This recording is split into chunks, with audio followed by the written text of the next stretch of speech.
80-90 দশকের ছেলেমেয়েরাই জানে এর সাথে কত স্মৃতি মিশানো। কটকটি, কটকটি তো আমরা সবাই চিনি। ছোটোবেলায় যখন কটকটি ভাঙ্গারিয়ালা আসতো, দৌড় মেরে বাসায় চলে যেতাম, যা কিছু পেতাম নিয়ে চলে আসতাম। আমার মনে আছে আম্মুর কত মার খেয়েছি এই কটকটি খাওয়ার জন্য। আসসালামু আলাইকুম বন্ধুরা, কেমন আছেন সবাই? আজকে এক আপুর ভিডিওতে দেখে আমি এই কটকটির রেসিপিটা আপনাদের সাথে শেয়ার করলাম। ইনশাআল্লাহ আপনাদের ভালো লাগবে।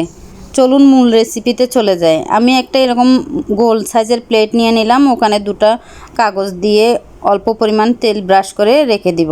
এখনকার বাচ্চারা তো কটকটি কি সেটাই চিনে না, গ্রামে আর শহরে এখন আর ওই ভাঙ্গারিয়ালা যায় না কটকটি নিয়ে।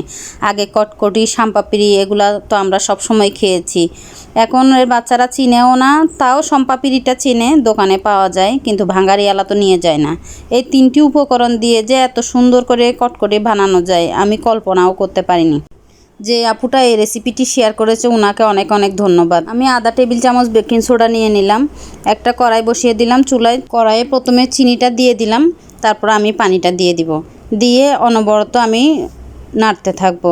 নাড়া থামানো যাবে না, দাঁড়িয়ে থেকে নেড়ে তারপরে করতে হবে। আমি মনে করি 80-90 দশকের ছেলে মেয়েদের ছোটোবেলাটা অনেক মধুর ছিল। আমরা অল্পতেই খুশি হয়ে যেতাম। কটকটি নিয়ে যখন ডাক দিত, ভাঙ্গারিয়ালা যখন ঝুনঝুনি বাজিয়ে বাড়িতে চলে আসতো, সবাই ঘরে একটা যদি রাস্তায়ও থাকতো দৌড় মেরে ঘরে গিয়ে অনেকেই দেখা গেছে ঘরের নতুন প্লেট বাটি এনে কটকটিওয়ালাকে দিয়ে দিয়েছে।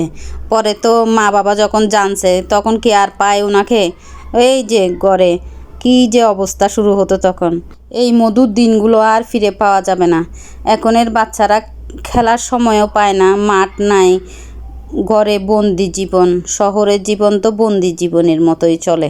আমার ক্যারামেলটা যখন হয়ে গেছে আমি চুলাটা অফ করে 30-40 সেকেন্ড মতো নাড়ানাড়ি করে নিলাম। নিয়ে একটু যখন ঠান্ডা হয়েছে তখন বেকিং সোডাটা দিয়ে দিলাম। বেকিং সোডাটা দিয়ে নেড়ে তাড়াতাড়ি করে আমি একটা প্লেটে নিয়ে নিব।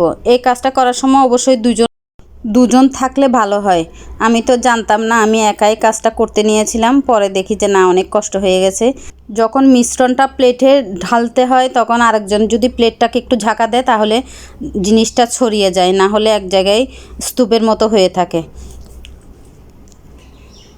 আমি একটা প্লেটে ঢেলে নিচ্ছি, ঢেলে ঠান্ডা করে আপনাদেরকে ভেঙে দেখাবো। আমার এই রেসিপি যদি ভালো লেগে থাকে লাইক কমেন্ট শেয়ার করে পাশে থাকবেন, আর বাসায় একবার অবশ্যই বানিয়ে দেখবেন।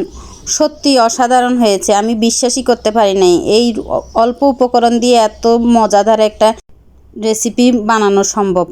একদম হাতে ধরার সাথে সাথেই ভেঙে যাচ্ছিল, এত কুরমুরে হয়েছে। ভুল হলে ক্ষমার দৃষ্টিতে দেখবেন। সবাই ভালো থাকবেন, সুস্থ থাকবেন।